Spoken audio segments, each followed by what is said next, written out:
இப்போ இந்த ஃப்ரிட்ஜ் பார்த்தீங்கன்னா எவ்வளோ நேரம் ஓடினாலும் கூலிங் சுத்தமாக வரல. இப்போ நம்ம கதவை திறந்தோம்னா உள்ளே பார்த்தீங்கன்னா லைட் எல்லாமே சூப்பராக எரியுது. அதே மாதிரி நம்ம ஃப்ரீசர் பாக்ஸை திறந்தாலுமே சுத்தமாக கூலிங்கில், வெளிப்பக்கம் எந்த பக்கமுமே சுத்தமாகவே கூலிங்கே இல்லை. இந்த மாதிரி ஃப்ரிட்ஜுக்குள்ள லைட் எரியுது ஆனால் கூலிங் சுத்தமாக வரலனா இதை எப்படி ரொம்ப ஈஸியாக சரி பண்ணலாம்னு சொல்லி இந்த வீடியோ நம்ம டீட்டெயிலாக பார்த்துடலாம். அதுக்கு ஃபஸ்ட்டு ஃப்ரிட்ஜை கனெக்ட் பண்ணியிருக்கிற மெயின் சுவிட்சை ஆஃப் பண்ணிவிட்டு அதில் கனெக்ட் பண்ணியிருக்க ப்ளக்கையும் ரிமூவ் பண்ணியிருக்கேன். ஒருவேளை உங்கள் வீட்டில் ஸ்டெபிலைசரில் கனெக்ட் பண்ணியிருந்தீங்கன்னா மறக்காமல் ஸ்டெபிலைசரில் பின்னாடி இருக்கிற இந்த ஒயரை ரிமூவ் பண்ணி விட்டுருங்க. இப்போ அடுத்ததான் ஃப்ரிட்ஜோட பின் பக்கத்தை மின் பக்கம் தெரிந்த மாதிரி திருப்பி வச்சுக்கோங்க.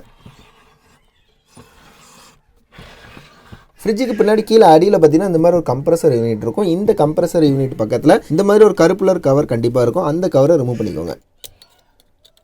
இதுக்குள்ளே பார்த்தீங்கன்னா ஒரு ரிலே இருக்கும். இந்த ரிலேவை லைட்டாக இப்படி பிடிச்சி வெளியில் இழுத்திங்கன்னா இது தனியாக வந்துடும். இப்போ இந்த ரிலேல தான் ப்ராப்ளம் இருக்கா அப்படிங்கிறத நம்ம கண்டுபிடிக்கிறதுக்காக நம்ம எல்லோரும் ரொம்ப ஈஸியாக வீட்டிலே செஞ்சு பார்க்கக்கூடிய ஒரு சின்ன ஒரு டெஸ்ட் இருக்குது. அந்த டெஸ்ட் மூலம் நம்ம இப்போ ஈஸியாக கண்டுபிடிச்சிடலாம். இப்போ இந்த ரிலேவை டெஸ்ட் பண்ணுறதுக்காக இந்த ரிலேல கனெக்ட் பண்ணியிருக்கேன். இந்த 2 ஒயரை ரிமூவ் பண்ணிக்கோங்க. எந்த ஒயர் எங்கே மாட்டிருந்துச்சு, எங்கேருந்து ரிமூவ் பண்ணீங்க அப்படிங்கிறத மறக்காமல் இருக்கிறதுக்காக ஒரு ஃபோட்டோ எடுத்து வச்சுக்கோங்க. அடுத்ததான் இந்த மாதிரி நல்ல ஒர்க்கிங் கண்டிஷன் உள்ள டெஸ்டர் ஒன்று எடுத்துக்கோங்க. இப்போ நீங்கள் பார்த்தாலே தெரியுது சூப்பராக ஒர்க் ஆகுது. அடுத்ததான் இந்த மாதிரி ஒரு ஊக்கு எடுத்தவங்க அந்த ஊக்கை எடுத்து இந்த டெஸ்டரில் இருக்கக்கூடிய இந்த பகுதியில் இந்த மாதிரி உள்ளே விட்டுட்டு இந்த ஊக்கு திரும்ப நகராமல் இருக்கிறதுக்காக இதை சுற்றிலும் டேப் அடிச்சிருங்க.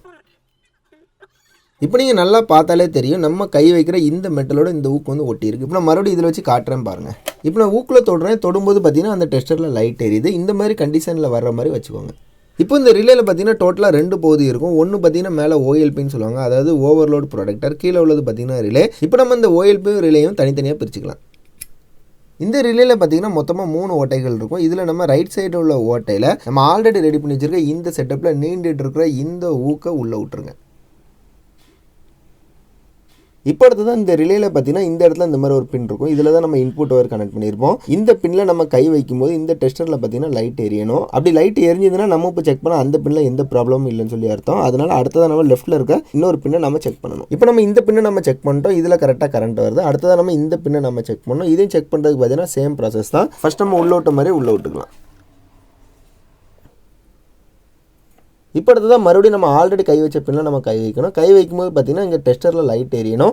ஆனால் இப்போ பார்த்தீங்கன்னா லைட் எரியலை. அப்படின்னா இந்த ரிலே வந்து ப்ராப்ளம் ஆகிட்டுன்னு சொல்லி அர்த்தம். ஒருவேளை இது நல்ல ரிலேவாக இருந்துச்சுன்னா நம்ம இந்த இடத்துல கொடுக்கக்கூடிய இன்புட்டை இந்த 2 இடத்துல அது அவுட்புட்டாக அது கொடுக்கணும். ஆனால் இது பார்த்தீங்கன்னா ஒரு சைடில் மட்டும் தான் கொடுக்கு, இன்னொரு சைடில் கொடுக்கல. இப்போ இந்த ரிலே தான் ஃபெயிலியர் ஆகிட்டு அப்படிங்கிறது உறுதி ஆகிட்டு. அதனால ஃபெயிலியரான இந்த ரிலேவை கழட்டிட்டு நீங்கள் பக்கத்தில் இருக்க எலக்ட்ரானிக்ஸ் கடையில் போய் கொடுத்தீங்கன்னா இதே மாதிரி ஒரு புது ரிலே ஒன்று வாங்கிடலாம். அந்த புது ரிலேவை நாம இப்போ இந்த ஃப்ரிட்ஜில் மாட்டி இதோட அவுட்புட்டை செக் பண்ணிடலாம். இப்போ நல்ல ஒர்க்கிங் கண்டிஷன் உள்ள ரிலே ஒன்று நம்ம எடுத்துருக்கோம். இப்போ இதை செக் பண்ணுறோம். செக் பண்ணும்போது என்ன நடக்குதுங்க பாருங்க. இப்போ இந்த பக்கம் பார்த்தீங்கன்னா சூப்பராக ஒர்க் ஆகுது. இப்போ நம்ம இந்த சைடில் ஒர்க் ஆகுதா அப்படிங்கிறத செக் பண்ணிடலாம். இப்போ இந்த சைடும் பார்த்தீங்கன்னா சூப்பராக ஒர்க் ஆகுது. அதே மாதிரி ஒரு சிலருக்கு பார்த்தீங்கன்னா இந்த ரிலேல மேலே மாட்டக்கூடிய இந்த ஓஎல்பிலையும் ப்ராப்ளம் வரலாம். அதை எப்படி செக் பண்ணலாம்னா நம்ம ஆல்ரெடி செட் பண்ணி வச்சிருக்கிற இந்த செட்டப்லேயே பார்த்தீங்கன்னா ஒரு சைடை இந்த ஓட்டைக்குள்ள உள்ள விட்டுக்கோங்க. இன்னொரு சைடில் நீங்கள் கை வைங்க. கை வச்சிங்கன்னா லைட் எரியணும். அப்படி எரியலைனாலுமே கண்டிப்பாக கம்ப்ரஸர் ஓடாது. இப்போ இதில் பார்த்தீங்கன்னா சூப்பராக எரியுது அப்படின்னா இந்த ஓஎல்பி கரெக்டாக வேலை செய்யுதுன்னு சொல்லி அர்த்தம். இப்போ இந்த ரிலேல நம்மகிட்ட ஆல்ரெடி இருந்த அந்த பழைய ஓஎல்பியை மாட்டிக்கலாம்.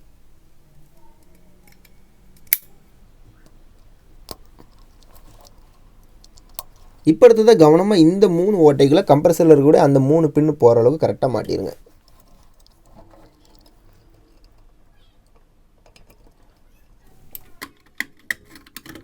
இப்போ உங்களுக்கு ஒருவேளை அந்த ஒயர்லையும் டேமேஜ் இல்லை, பின்னாடி இருக்கிற இந்த ரிலேயும் சூப்பராக ஒர்க் ஆகுது, அப்படியும் கம்ப்ரஸர் ஓடலைன்னா கண்டிப்பாக கம்ப்ரஸர் தான் ஃபால்ட். இப்போ நமக்கு இங்கே ரிலே தான் ப்ராப்ளமாக இருந்ததுனால அதை நம்ம ரொம்ப ஈஸியாக சரி பண்ணிட்டோம். இப்போ நம்ம இதோட அவுட்புட்டை செக் பண்ணிடலாம். இப்போ பார்த்தீங்கன்னா ஃப்ரிட்ஜ் சூப்பராக ஒர்க் ஆரம்பிச்சிட்டு அதே மாதிரி கூலிங்கும் சூப்பராக வருது. இப்போ நான் மைக்கை வைக்கும்போது கம்ப்ரஸர் ஓடுற சவுண்டு உங்களால் நல்லாவே கேட்க முடியும். இப்போ நான் கம்ப்ரஸர் பக்கத்தில் நான் மைக்கை வைக்கிறேன். மைக்கை வைக்கும்போது கம்ப்ரஸர் ஓடுற சவுண்டு நீங்களே கேளுங்க.